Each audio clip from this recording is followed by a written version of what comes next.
সকাল 8:30 বাজছে, টেম্পারেচার -6। সামনের জায়গাটার বরফগুলো কিন্তু এখনো গলেনি। গতকাল অফিস থেকে দইয়ের মধ্যে সোক করা এই ওটসের 2টো কন্টেনার দিয়েছিল, সেটাই ও আজকে ব্রেকফাস্ট খেয়ে যাচ্ছে।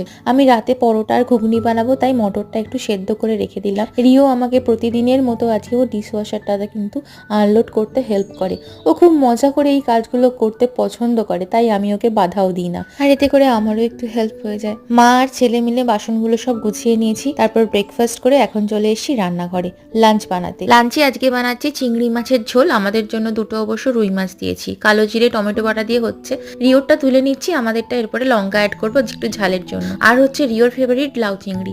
লাউ জিনিসটা রিওর কাছে ভীষণ ভালো লাগে। মনোজিৎ ফোন করে বললো নিচে যাও, অ্যামাজন থেকে ডেলিভারি আছে। তাই জন্য আমরা দুজনে এসে ওয়েট করছি, ডেলিভারি হয়ে গেলেই নিয়ে চলে যাব। কিন্তু দুর্ভাগ্যবশত পার্সেলটা আর এলো না। কেন, সেটা শেয়ার করছি নেক্সট ব্লগে। Till then take care and please subscribe my channel.